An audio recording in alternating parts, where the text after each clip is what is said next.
Hi guys, I've been wanting to make a video for a while, but due to madness, it's been quite crazy that I haven't been able to continue immediately what I started with so much excitement, and that is just uploading some of my spiritual journaling, alongside with some cool things I've experienced in the last while. And there's actually so much to talk about in the 3-4 weeks since I've uploaded that initial video saying that I need to start sharing what God's doing in my life and what's happening in our lives. When I say our lives, I'm talking about my friends, community, and of course my fiance. It's really, really cool. Yolandi and myself, for you who don't know, Yolandi is my fiance. We've been doing a lot of preparation for our wedding because we're getting married in 27 days, which is the 30th of March. So, like 4 weeks to go. We sorted out quite a bit, a few things, did some marriage prep counseling from our pastor, and we actually got through some makeup trials and photography and table settings and dressing and all that stuff. And it's just been amazing to see how our excitement builds. To be honest, up until last week, it hadn't hit me that like, oh, I'm getting married soon. But yeah, so the title of this video is quite alarming. Hey, I saw the enemy at the gate at the door of the church today. Probably the worst interpretation I could have chosen is that one. But thinking bluntly, it was, hey, I saw demons at the door of the church today. And oh yeah, I'm getting married in 4 weeks. What a crazy title. Anyway, so let me tell you quick. My eyes have been opened to quite a bit of spiritual warfare and able to see things for what they are. Unfortunately, in this life, there is either things which are from God, which is good, and all that is good is from God, or the absence thereof, which means it comes from the other side. And without making it weird, like Bradley said this morning, you need to understand that there are certain things which come into our lives which are not from God. And somewhere there's been authority given to these things in your life. This could be a very deep line of things. We can overcomplicate it. Some people never know. Even people who are on the same level, even higher level, if you could even rate spirituality, is where I am in my life right now. People just sometimes don't know, and it's not for us to know, because if we knew everything, we would be God, wouldn't we? But anyway, so today's what I thought I'd just share. It's a bit of everything, but I think it's down to dealing with rejection and the roots thereof. And today it was a big thing. Everything in the last 2-3 weeks has been leading up to the sermon I received in church this morning, and just my whole experience. You know, in the last while with what God is just trying to open the doors and release things of us. Today, we spoke about spiritual warfare, and especially referencing Ephesians 6:1-9, speaks about honoring and releasing these things in love and coming in full submission in line with God in the light. And I brought out a few things of myself, and I won't get into much detail, but I experienced some rejection in the last while, and just being able to deal with it, not necessarily by, what is the word, by confronting people necessarily, and getting into this major traumatic, possibly major traumatic experience, but rather just to release and get it go. And prophetically speaking, I've had this picture not only for people, for specific people, but also for churches and groups of people that there's shackles around your feet which you're unaware of, which are making you trip up and stumble in multiple areas of your life. And this morning it was so finely pinpointed back to that most of our roots when it comes to this is rejection. And as much as we compartmentalize rejection to say now certain area of our lives like a relationship or certain people, parents, friends, brothers, sisters, whatever, bosses, it does spill over and there becomes distrust and this thing just uproots and just goes rampant. You become septic, so much so that it's so sensitive that you can't even touch anywhere in the area around it, and you just lose it, you know. And it's just been so prominent to see that. So back to the title of this clip is that, hey, I saw demons at the door of the church. It's quite a controversial statement, but maybe it catches your attention. Is that there is no just neutral situations. Yes, there are things when you can get very into the doctrine and theology or the way of thinking, but I do understand that there's cause and effect, but there's also everything, if you accept it or not, is connected back to what happens in your spiritual realm. And if it's not from God, it's from the other side. And I know I'm going to get a lot of flack for this, but some people might not understand it, but not all things are for us to be understood. But maybe it's a good thing to share and open your eyes to that when we do not deal with these things, the enemy has got us. And those shackles will continue and the onslaught will be relentless.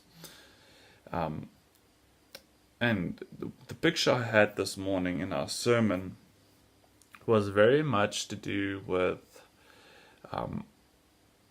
people wanting to break free. That God wants to take off those shackles. Jesus already died on the cross so we can live in prosperity. And the specific text which came up, I'm just gonna read this. Where did it go? No, that's a video. I apologize. But there's a specific message which verse I got this morning, and it's in Isaiah 10:27. And this comes from the American Standard Version. Let me read it. It says, "And it shall come to pass that in that day that his burden shall depart from your shoulders, and his yoke from off your neck. And the yoke shall be destroyed by the reason of fatness." Now, I went and did some of the comparisons on the translations. Fatness, also in some of them, I think, it's not the NIV, it might be in the Jewish Bible, or I think the Amplified Bible might also be using Upstand Under Correction. That fatness talks about the prosperity that God's got for you and the plans He's got for you, and stepping into His purpose and will. Ideally should be done without any chains and holds and strongholds. And sometimes these strongholds are deeper, and sometimes they're generational, and sometimes they are things which are hidden in plain sight. And then these things we need to break. God wants us to break them. And what happens, like this morning, there was a very weak response on the message when it was the call to come and deal with these things, the rejection. I was one of them who stood up, and I won't be ashamed by it, because I believe by stepping into the light, shame disappears, because God surrounds you with His love and takes you to the place He wants you to be, and that's right by His side. Jesus wants to walk with you. And besides that, I just believe if you did not do the response this morning, as I was worshiping and praising and I wasn't dancing, but it felt like I was wanting to dance. God just showed me at the door that the enemy is waiting. And the enemy is not waiting to attack the church. The enemy cannot come into the church because it's a holy place. But the enemy's got authority as long as the stronghold is active within you, or still residing within you, to come in and steal, lie, and destroy and infect further. And immediately after that, I submitted it to the elders, and it wasn't the time to release the message. But what we did afterwards is we prayed immediately for the protection and that God will open eyes. And I just think sometimes it's very important to be aware that the longer you hold on to something, the more it can eat you up. And it won't just eat you up, it'll eventually kill you, because these things are not from God, they're from the other side. And I think all I'm trying to say this morning is that, or not this morning, this evening, is that whilst it's fresh in my memory, I just want to encourage you with one last quick piece. For argument's sake, the example I'm going to use, it's based on a real person. Let's call this person Sean. Now, Sean is a good friend of mine who's gone through a bunch of things in the last while, and he lost everything due to trauma experience. He was also unknowing of the God, and he wasn't yet saved. And Sean came into my life about a year ago.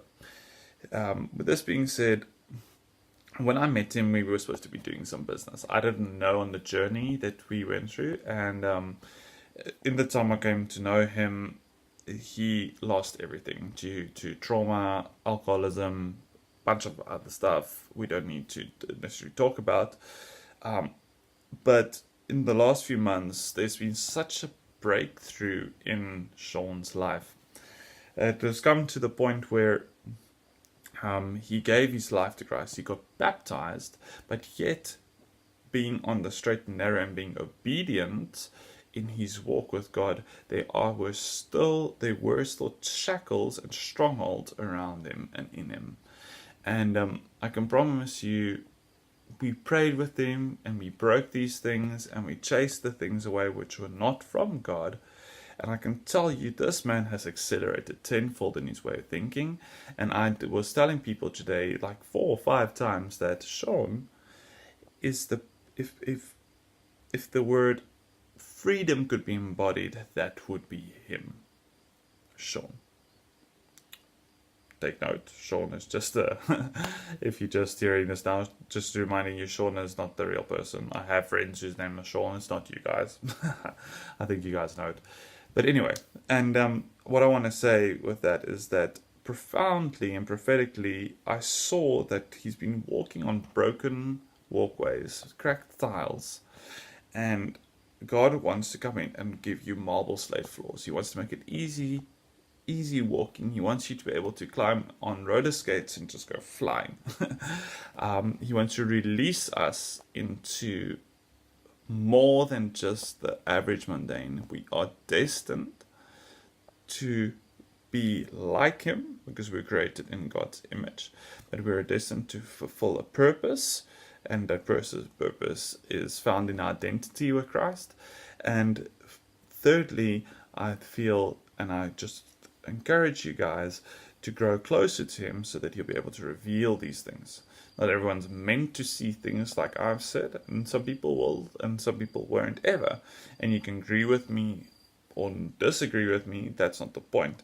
What I'm trying to tell you this evening is to possibly convict your heart into submitting and releasing the shackles around your feet so that you can walk into purpose. Since I've been obedient and done my best in the last while just to do everything by the book, and I'm not perfect by far, but I can but honestly tell you that since all this, God has just opened up doors. Yolanda and I started last week with a new practice, which was given to us. The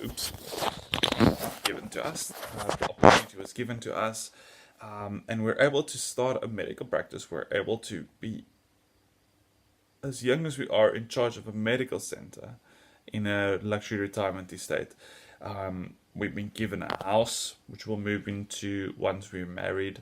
We will have be able to take our animals there. We'll be financially much better off. And this is not bragging. This is just talking of the goodness of what God is doing in our lives, the what He has released over us, and He just wants us to step into His blessings. And only way, and I can tell that honesty, is obedience. And sometimes it's the hard truth which convicts us the most. It's not the prosperity. God is a God of love, but God is a God of discipline and a God of obedience. And all the obedience in the world is not enough if it's not the obedience which God requires from you. I hope that makes sense. It sounded a bit weird in my head. Anyway, this is my Sunday night crusade message. I hope you guys have a blessed week. I pray genuinely that every person who possibly might watch this or not watch this even, that this touches you. And I do always encourage, if you wish to talk to me about any of these things, feel free to drop a message or call me or tell me I'm crazy or whatnot. I appreciate the feedback.